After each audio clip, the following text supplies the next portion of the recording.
9mm Luger, 9mm NATO, 9x19, 9x19 millimeter, 9x19mm Parabellum. So many names for the same caliber, and there are others. And I want to give you a basic overview of the 9mm. Let's take a closer look at it. The 9mm is a center-fired cartridge, which means once it's chambered and the firing pin strikes the center, come on camera, focus.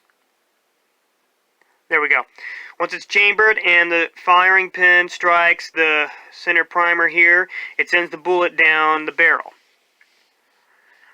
9mm is a rimless cartridge, which means the bottom ridge here, or rim, either runs flush with the side of the casing or it's just slightly smaller. And I do not know if the 9mm is considered a tapered cartridge or a straight wall cartridge. I've heard it said either way. The overall length of the cartridge itself is 19mm, and the diameter of the bullet is 9mm, hence the name 9x19mm. The 9x19 comes in a plethora of different configurations. These are just a few of them. This one here is the most common type you will find. It is a round nose with a full metal jacket in a brass casing. This is also a round nose full metal jacket, but it's in a steel casing. This is also a full metal jacket in a brass casing, but it has a flat nose. And this one is a hollow point, which is made specifically for self-defense. 115 grain, 124 grain, and 147 grain. These are the three most common grains you'll find in 9mm, but there are other options available. Of all the pistols made worldwide, they make more of them in 9mm than any other center-fired caliber. They make both full-size and compact. And a lot of your iconic guns, including the Beretta 92, Glock 17, and CZ75, are well renowned. These are the 9mm that I own. This is a Smith & Wesson M&P Shield. Empty magazine. And Rock Island Armory.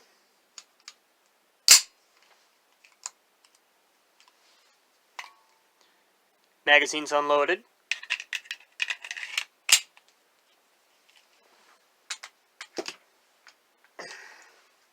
Also got a Glock 19. Just like the others, magazine's unloaded.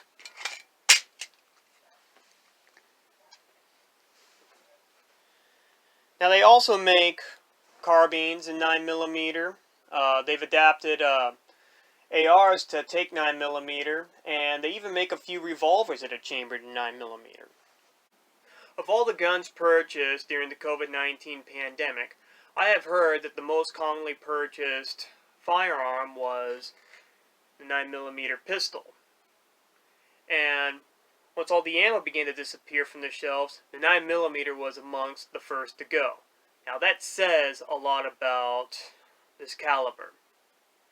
Now, why do so many people gravitate towards the 9mm? Well, there are many reasons, and I do not presume to know them all, but I will share with you a few of them. Simply put, 9mm in general is cheaper than your other popular calibers. Now, granted, it costs more now than it used to, but while you can still find it, it does cost less than other popular calibers, such as 45 ACP and 10mm. The 9mm recoil is also more manageable. Not everybody can manage the recoil of a 45 ACP or a 10mm. Under normal circumstances, millimeter can also be found anywhere they sell guns or ammo. And when gun manufacturers make the same gun chambered in another caliber, they oftentimes will chamber it in 9mm before they go to 40 Smith & Wesson and 45 Smith & Wesson, if not every time. Now with the 9mm, because it's a smaller round than the other two, it is going to hold more rounds in the magazine. For instance, let's look at this Smith & Wesson M&P Shield. Has an 8-shot magazine, and it also comes with a 7-shot magazine. This gun is also made in 40 Smith & Wesson. It comes with a 7 magazine and a 6-shot magazine. Now it's only one extra round when it comes to the 9mm, and that is not a whole lot. However, in a life or death situation, it can mean a whole world of difference. A lot of people also are more at ease with owning a 9mm that can hold a lot more rounds. And it's very common for a 9mm to hold more than 10 rounds. The Glock 19, for example, comes with a 15-shot magazine. How long has the 9mm been manufactured? And when did it rise to its fame? Well, in order to answer these questions, we'll have to go all the way back to 1898, back in the time when semi-auto pistols were not common, and just about every army or military in the world was issued a revolver as a sidearm. Now, Germany needed a new sidearm, and they turned down the C93 semi-auto pistol because it was too big, it was too bulky, it was too awkward to operate. And a German gun designer named Georg Luger took the design of the C93 and he made his own pistol based off it, which he called the P08 Luger. He chambered the P08 Luger in 765 by 21mm. That is a bottleneck round. Now, the German military liked his Luger, but they wanted a caliber that was more powerful. Now, as mentioned, the 765 by 21mm is a bottleneck cartridge. It's only slightly longer than the 9mm.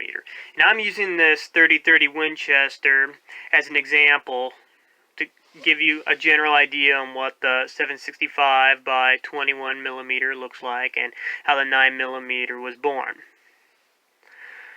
So as you can see how it narrows up here by the bullet, this shape and design is essentially like that of a bottle, hence the name bottle cartridge.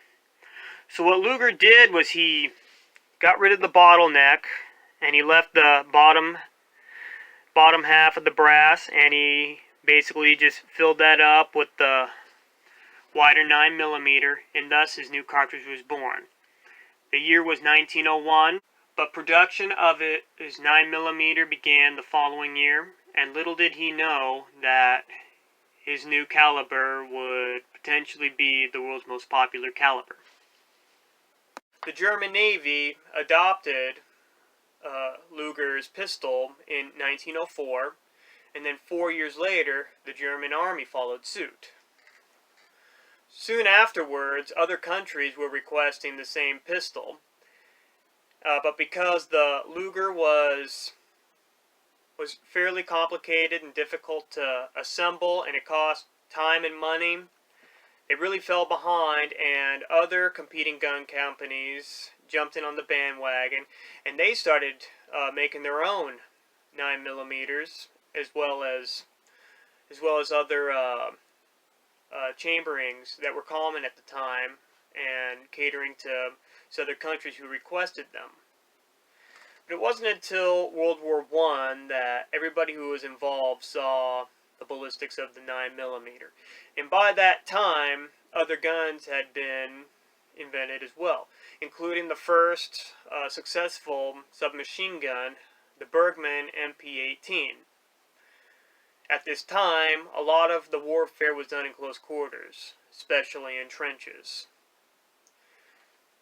So by World War II, almost all of Europe had adopted the 9mm as their sidearm, as well as a few countries in Asia, a few countries in South America, and even Canada had followed suit. But there were some countries, namely the United States, who stubbornly stuck to their their 1911s in 45 ACP. Now after World War I, the 9mm was full-on embraced through other parts in the world, but yet in America, that still was not yet the case. In fact, not very many people own 9mm because nobody in the United States were producing guns chambered in 9x19. Now come 1954, the idea for replacing the 1911 for a 9mm was entertained, because the 1911 is a little weighty and the 45 ACP does have a decent amount of recoil. And I am certain that the idea of being able to carry a few more rounds than the 45 ACP was very appealing. So Smith & Wesson made their Model 39 and offered it to the United States military. But at the end of it all, they turned it down and decided to stick with their 1911. So Smith & Wesson turned around and began to cater to law enforcement and to your civilian shooters. And from then on, more 9mm were being made, but it was a very, very slow process. And it wasn't until 1967 that the first law enforcement agency, the Illinois State Police, had adopted the 9mm as their sidearm. And again, it still took time before other agencies caught on. As time went on, they soon realized that, well, yes, the 9mm is not as powerful as the .357 Magnum, but semi-autos work faster than revolvers.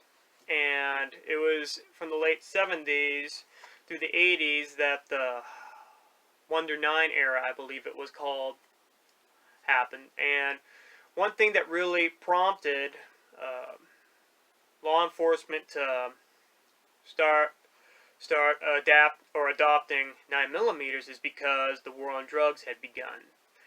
And by 1985,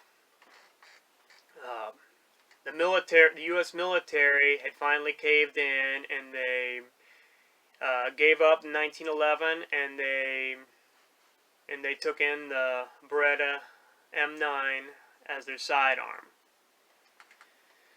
However, the 9mm did not go on without any kind of competition. Now, it was probably dropped from law enforcement agencies in the blink of an eye right after the Miami-Dade shooting, where 2 agents were shot and killed, 5 were wounded, and both culprits were shot and killed as well, but it took numerous rounds to finally take them down. And many of those shots that struck them were 9mm.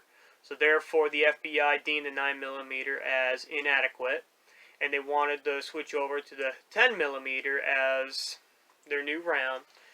But they turned that one down because they thought it had too much recoil and be harder to manage. So instead, they developed the 40 Smith & Wesson, which is bigger and more powerful than the 9mm. Although come 2007, the FBI began to entertain the idea of readopting the 9mm as their service pistol again. By then, there have been more advances in the 9mm's ballistics, and after doing some ballistic gel testing, they finally went back and took the 9mm in again in 2015. And as of now, at least up to 60% of law enforcement agencies favor the 9mm over other calibers. And there you have it. That is my basic knowledge of the 9mm cartridge. Now, there's a whole lot more to the 9mm than I can even explain. Like, you could read a whole book on the 9mm that'll cover so many more bases than I can even imagine. Because I'll tell you, it's a very, very impressive round, and I personally enjoy it, and obviously a lot of other people enjoy it as well. Hope you found this video informative, and I hope you are doing well. Take care.